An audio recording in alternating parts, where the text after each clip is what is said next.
June 22nd, 1941. Before dawn, the largest invasion force in human history surged across the border into the Soviet Union. Over 3 million German soldiers, thousands of tanks, and waves of aircraft initiated Operation Barbarossa. Adolf Hitler was confident of a swift victory, a blitzkrieg that would shatter the Red Army and bring the communist giant to its knees within months. This wasn't just a military campaign, it was a war of annihilation, an ideological crusade fueled by a belief in racial superiority and a desire for living space in the East. The initial assault was overwhelmingly successful. Tigerman Wehrmacht, battle-hardened and equipped with superior tactics, tore through the unprepared Soviet defenses. Surprise was total.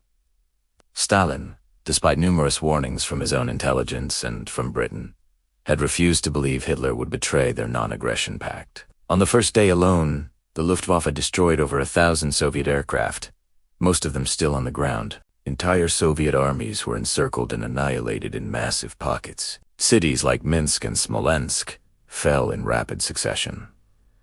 It seemed as though nothing could stop the German advance. The German war machine was divided into 3 massive army groups. Army Group North pushed towards Leningrad, the cradle of the Bolshevik Revolution. Army Group Center drove directly for the heart of the Soviet Union, Moscow, and Army Group South aimed for the rich agricultural lands of Ukraine and the vital oil fields of the Caucasus. For weeks, the plan seemed to be working perfectly. German soldiers marveled at the seemingly endless expanse of the Russian steppe, convinced that victory was just over the horizon. Propaganda back home showed cheering crowds and triumphant soldiers, reinforcing the myth of an invincible army on a righteous mission. But the Soviet Union was not France or Poland.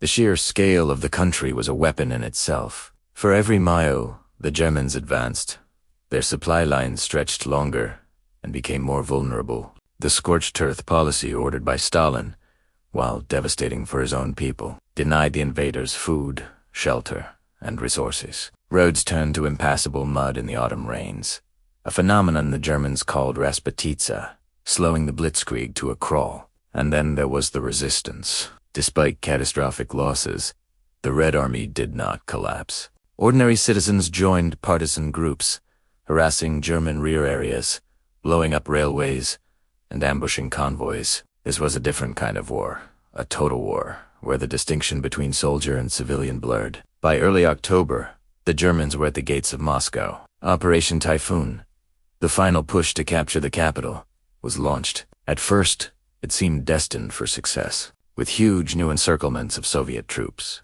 panic gripped Moscow.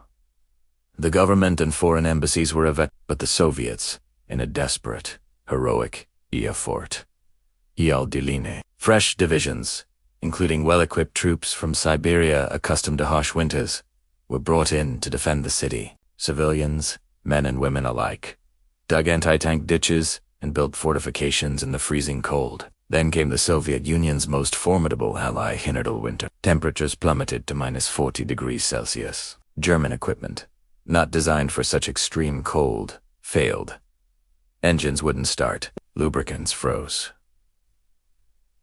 Solid. Soldiers, still in their summer uniforms, suffered terribly from frostbite. The German blitzkrieg, designed for a swift summer campaign, had ground to a frozen hole. The logistical nightmare became a catastrophe. Supplies couldn't reach the front, leaving the troops cold, hungry, and short on ammunition. The once unstoppable advance had stalled in the snowdrifts just a few miles from the Kremlin. On December 5th, 1941, the Soviets launched a massive, under the command of General Georgy Zhukov.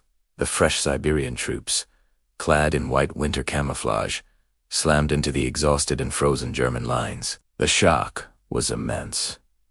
The Wehrmacht, which had only known victory, was now in full retreat for the first time in the war.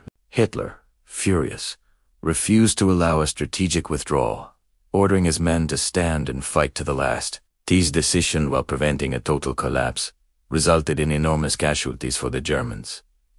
Operation Barbarossa had failed. The goal of defeating the Soviet Union in a single campaign was shattered. While Germany would continue to fight on the Eastern Front for almost 4 more years, the tide had turned. The invasion had devolved into a brutal war of attrition that Germany, with its limited resources and manpower, could not win. The myth of German invincibility was broken in the snows outside Moscow. The Eastern Front would become the primary theater of the war in Europe, consuming the vast majority of German men and material. It was a meat grinder that would ultimately bleed the Third Reich dry. The failure of Barbarossa was not just a military defeat, it was the beginning of the end for Hitler's empire. It set the stage for the epic battles of Stalingrad and Kursk, and ultimately, the Red Army's march to Berlin. Thank you for watching. If you found this documentary insightful, please like this video and subscribe to our channel for more deep dives into pivotal moments in history. Let us know in the comments what other historical events you'd like us to cover. See you next time.